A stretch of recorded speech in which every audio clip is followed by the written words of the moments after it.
Sebuah rumah berlantai 2 di Kebonjeruk, Jakarta Barat, Kamis malam ludes terbakar. Api diduga berasal dari hubungan pendek arus listrik.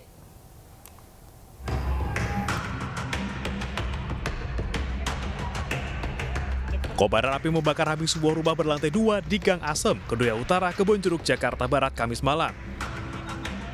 Saat kejadian, pemilik rumah sedang berada di dalam rumah dan berhasil menyelamatkan diri. Petugas damkar Jakarta Barat dibantu warga berusaha memadamkan api yang diduga berasal dari korsleting listrik. Menurut warga, api pertama kali muncul dari ruang tengah rumah.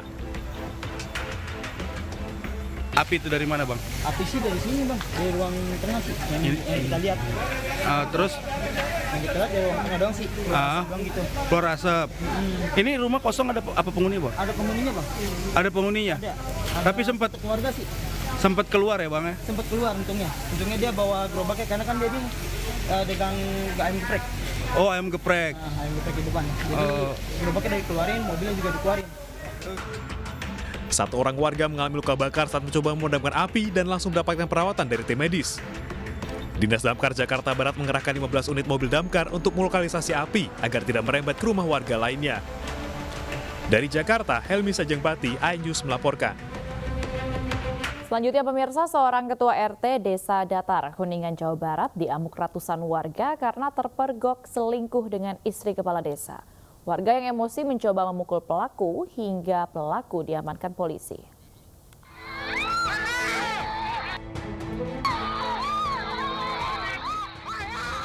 Ratusan warga Desa Datar, Kecamatan Cidahu, Kuningan, Jawa Barat mengamuk dan menyoraki Ketua RT 01 RW 03 Dusun Pahing karena terpergok berselingkuh dengan istri kepala desa. Sejumlah warga yang tak kuasa menahan emosi bahkan melayangkan pukulan dan tendangan ke pelaku. Akibat kericuhan ini, anggota Polsek Cidahu dan Koramil setempat mengamankan pelaku agar tidak diamuk massa. Camat Cidahu membenarkan kejadian ini dan menerangkan bahwa kepala desa sudah mengetahui kecurigaan perselingkuhan istrinya dengan ketua RT. Dia betul RT dan sekaligus dia diam di rumah kepala desa, jadi ikut membantu di rumah tangga.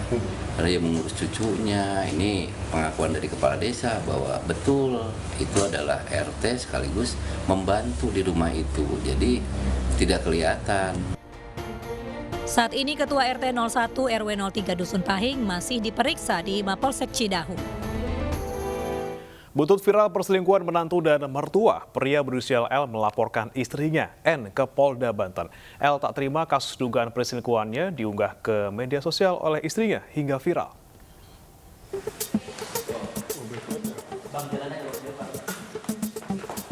Pria berusia R bersama kuasa hukumnya mendatangi Polda Banten. Ia melaporkan istrinya N atas dugaan pelanggaran Undang-Undang ITE. Pasalnya, sang istri mengunggah isu dugaan perselingkuhannya dengan mertuanya sendiri ke media sosial hingga viral. L menyebut semuanya hanya salah paham. Seperti itu. Kejadian itu cuma saya ingin curhat sama ibunya dan terjadilah kejadian itu gitu. Jadi Yang disangka enggak. Biasa itu. Kuasa hukum pelapor menyebut pelaporan juga terkait dengan uang sejumlah 550 juta rupiah yang sudah mereka keluarkan dalam kasus ini. Polisi pun disebut sudah menerima laporan ini dan akan memeriksa 2 saksi. itu menyangkut uang ya yang kita keluarkan kemarin seperti 25, terus terakhirnya 500 juta seperti itu. Itu uang apa, Pak? Itu uang apa? Buat apa? Kita tidak tahu itu mau pemerasan atau gimana, kita nggak tahu. Intinya nanti silahkan tanya dari pihak cyber aja. Sebelumnya viral di media sosial, kasus dugaan perselingkuhan antara menantu dan mertua di Serang, Banten. Kasus berawal dari penggerebekan yang dilakukan warga dan menemukan mereka tengah berduaan di sebuah rumah kontrakan. Dari Serang, Banten, Maya Sapriandi, iNews melaporkan. Unjuk rasa sejumlah nasabah Bank BUMN di Bima, Nusa Tenggara Barat ricuh. Para nasabah mengklaim uang mereka hilang dan menuntut segera dikembalikan.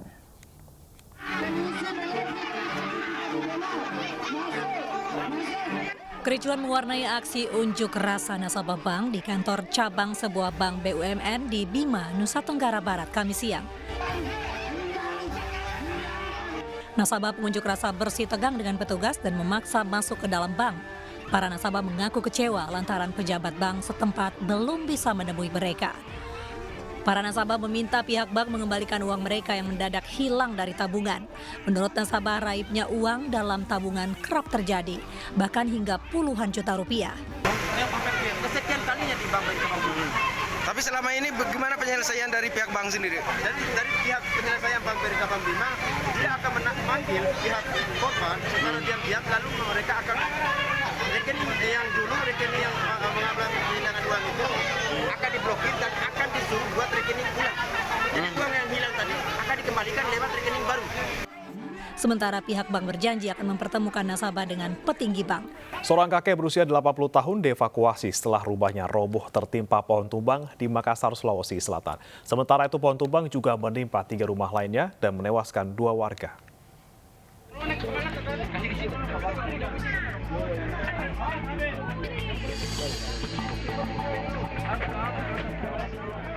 Inilah proses evakuasi seorang pria lansia berusia 80 tahun yang nyaris tewas setelah rumahnya tertimpa pohon besar yang tumbang akibat hujan deras disertai angin kencang di Jalan Al-Markas, Kecamatan Talo, Kota Makassar, Sulawesi Selatan. Personil Damkar Makassar dibantu warga sekitar bahu-membahu memindahkan puing atap rumah dan mengangkat batang pohon yang masih menimpa korban.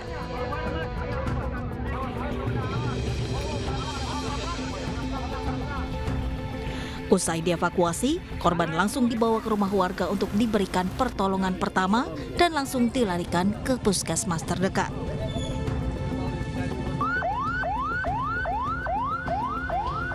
Ketimpa pohon yang berada di dalam rumah, pohonnya tumbang, dia ketimpa. Tadi itu setelah diperiksa, ya alhamdulillah tidak ada cuma lebam di daerah betisnya.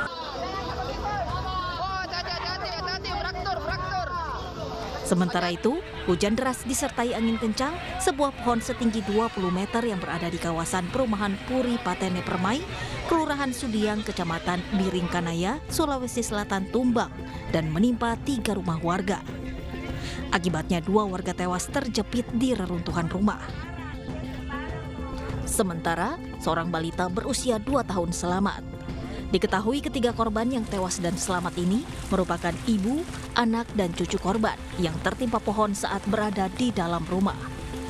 Proses evakuasi terhadap 3 korban yang terjebak di dalam rumah berlangsung selama 2 jam hingga para korban berhasil dikeluarkan. Itu angin dari sana ya. Terus? Putih baru terputar ke sini, tabrak ini kayu ya. Langsung di situ angka. Terus? Itu angin putih tuh tabrak itu. 2 jenazah korban yang berhasil dievakuasi kini diungsikan ke rumah sanak keluarga untuk disemayamkan, lantaran kondisi rumah korban masih rusak parah.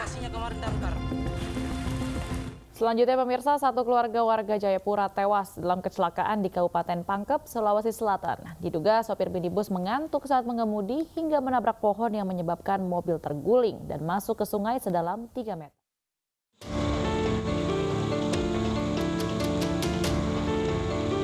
Satu keluarga menjadi korban kecelakaan lalu lintas di Kecamatan Segeri, Kabupaten Pangkep, Sulawesi Selatan.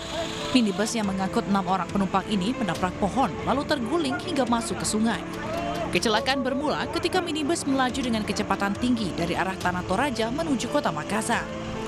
Diduga sopir dalam keadaan mengantuk saat menghindari lubang sehingga tak mampu mengendalikan kendaraannya hingga oleng dan terperosok ke sungai sedalam 3 meter. 5 orang penumpang yang merupakan warga asal Jayapura tewas di tempat, sementara 1 orang penumpang lainnya dilarikan ke rumah sakit. Keluarga yang akan ke mana? Ke Papua. Ya. Kita lihat dari KTP hampir semua beragama Nasrani, Kristen, yang kemungkinan mereka habis dari kantor habis Natalan atau Tahun Baru. Petugas dibantu warga mengangkat minibus menggunakan tali dan ditarik menggunakan truk. Seorang pria tewas dan seorang wanita mengalami luka bakar usai dibakar orang tak dikenal di jembatan Jalan Fajar Terusan, Penjaringan, Jakarta Utara. Meski sempat mendapat pertolongan dari warga sekitar, nyawa korban tidak tertolong.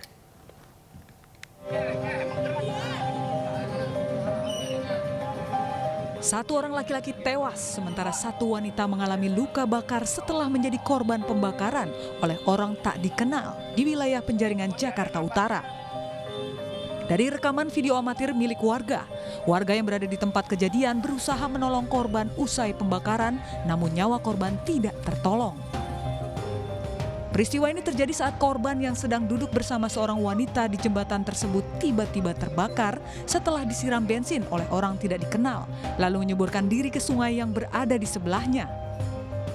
Sementara wanita bernama Dewi yang juga mengalami luka bakar tersebut berhasil selamat dan dibawa ke rumah sakit terdekat untuk mendapatkan pertolongan medis. Diduga para korban dibakar oleh mantan suami korban perempuan. Awalnya gimana sih, Bang? Itu dari situ kebakar, terus dia loncat ke kali itu diangkat, dia masih hidup, udah masih hidup, gak lama ya meninggal. Ceweknya masuk rumah sakit, pelakunya mantan suaminya katanya. Hingga saat ini pihak polisian dari Polsek Penjaringan dibantu oleh Polres Jakarta Utara masih melakukan pengejaran terhadap pelaku. Datang menyiramkan bensin ke salah satu korban. Karena terbakar, korban ini nyuburlah ke kali, sehingga tidak dapat diselamatkan yang bantu warga yang dan salah satu korbannya yang perempuan sekarang dibawa ke rumah sakit. Oh gitu. Nah yang laki ini meninggalnya karena kebakar atau? Iya, makanya kita lakukan nunggu hasil otopsi apakah korban meninggal karena terbakar atau karena tenggelamnya. Oh, tapi jenazah hangus, Bang? Jenazah terbakar lah, bukan hangus, ya, luka bakar. Itu korban diperkirakan usia berapa, Bang? Korban usia 40-an. 40-an? Ya. Kalau yang perempuan? Perempuan 39 lah. 39. Inisialnya, Bang? Inisialnya S sama D. D. Yang S yang meninggal, Bang? S yang meninggal. Bang, itu yang pelaku ini kenal dengan korban apa seperti apa, Bang? Nah, ini masih pendalaman ya. Masih pendalaman karena kami lagi periksa saksi-saksi. Banyak saksi yang ada. Tapi udah diamankan, Bang, pelakunya, Bang? Belum. Kita lagi amankan saksi dulu, kita terkasih saksi. Nanti tadi keterangan saksi. Sementara usai kejadian, jenazah pria korban berusia 40 tahun ini langsung dimakamkan di tempat pemakaman umum Basmol, Kembangan, Jakarta Barat. Menurut keluarga, korban adalah sosok yang baik, namun diduga menjalin hubungan cinta segitiga. Pemirsa, seorang bayi berusia 9 bulan diculik dan dari genggaman orang tuanya. Dalam aksi penculikan terbilang nekat tersebut, pelaku bahkan menganiaya ayah korban dengan parang. Kurang dari 24 jam, polisi menemukan korban selamat di tepi hutan Kota Kendari, Sulawesi Tenggara. Bapak kasihan, tolong kasihan. Saya punya anak, saya sudah selamat, kasihan anakku. Mardiana menangis terharu setelah bisa bertemu kembali dengan buah hatinya di Rumah Sakit Bayangkara, Kota Kendari, Kamis malam. Sebelumnya polisi menemukan MA, bayi 9 bulan ini di tepi hutan, Jalan Boulevard, Kelurahan Lepo-Lepo, Kecamatan Baruga, Kota Kendari. Diduga korban sengaja ditinggalkan pelaku yang panik karena dikejar polisi. Usai ditemukan, korban pun menjalani pemeriksaan medis dan dokter menyatakan korban dalam kondisi sehat. Polisi kemudian menyerahkan korban penculikan ini kepada orang tuanya untuk dibawa pulang. Pelaku masih dalam pemburuan kami, masih kami kejar sama malam ini. Tapi kami utamakan untuk anaknya dulu. Tadi bayinya dalam posisi tengkurap tadi, mohon maaf tadi dari keterangan dari anggota kami, dipikir sudah meninggal dunia, tapi ketika diangkat masih bergerak. TKP-nya di mana? Lokasinya di daerah Jalan Boulevard, seputaran kampus sana. Orang tua korban penculikan merasa bahagia dan lega karena kasus penculikan disertai kekerasan ini berakhir dengan cepat, bahkan kurang dari 24 jam. Merasa bersyukur dan lega. Ya bagaimana kalau bahasa ini kayak terima kasih kepada Pak Kapolres, saya banyak terima kasih banyak. Pokoknya kalau tidak terhingga terima kasihnya ini kalau anak itu semua terima kasih mamanya iya. Jadi saya banyak terima kasih kepada Pak Kapolres ini, Pak Kapolsek semuanya. Sebelumnya pada Kamis siang, warga Kendari dihebohkan dengan kasus penculikan disertai kekerasan yang menimpa pasangan suami istri Ali Almaidi dan Mardiani. Warga bahkan merekam kepanikan keduanya saat akan melaporkan kasus penculikan ini ke Mapolsek Kendari. Menurut ayah korban, pelaku tak dikenal dengan sepeda motor tiba-tiba datang merampas bayinya saat digendong. Tidak hanya menculik bayinya, pelaku bahkan menganiaya korban dengan parang karena melawan. Dari Kendari, Sulawesi Tenggara, Febriono, iNews melaporkan. Seorang bocah perempuan berusia 4 tahun di Cilegon, Banten diduga diculik oleh kerabat keluarga korban. Orang tua korban pun melaporkan kejadian ini ke polisi. Rekaman CCTV sebuah pusat perbelanjaan di Cilegon menunjukkan terduga pelaku membawa kedua korban masuk ke sebuah pusat perbelanjaan. Menurut keluarga, penculikan terjadi pada Senin lalu. Pelaku membujuk korban bersama kakaknya untuk membeli es dan mengajak makan. Namun pelaku meminta kakak korban untuk pulang sendiri. Keluarga berusaha mencari korban dengan memasang foto anaknya di sejumlah lokasi. Keluarga juga telah melaporkan dugaan penculikan ke Polres Cilegon. Polisi mengaku telah mengantongi identitas pelaku. Pihak keluarga berharap pelaku segera membawa pulang anaknya karena korban masih kecil dan dalam kondisi sakit. Ambil CCTV dari Ramayana, jelas anak saya dibawa ke Ramayana. Sempat dibawa masuk, terus keluar lagi, tidak ngapa-ngapain di dalam Ramayana itu. Setelah keluar dari Ramayana, anak saya diajak baru benar makan warteg di depan Ramayana itu. Di depan Ramayana itu dimakan, setelah makan anak yang umur 7 tahun saya ini yang laki-laki disuruh pulang dengan alasan dia ngomongnya mau menyusul ibunya. Bang, kamu pulang susul ibu ya, suruh ke sini biar kita bisa main bareng, nunggu di Ramayana. Selanjutnya pemirsa, petugas pemadam kebakaran dan Satpol PP Kota Padang mengevakuasi seorang nenek yang terkurung di dalam gorong-gorong kawasan Kota Padang, Sumatera Barat. Proses evakuasi berlangsung dramatis karena sang nenek dalam kondisi lemas.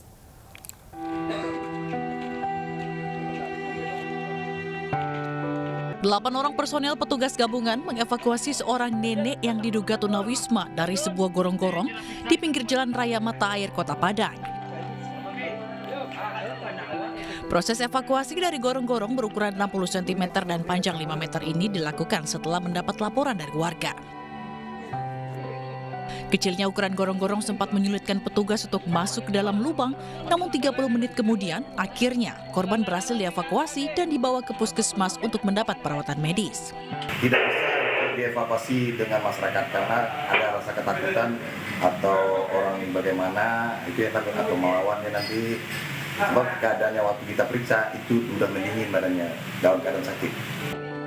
Selanjutnya sang nenek yang diduga berusia 80 tahun ini dibawa ke dinas sosial.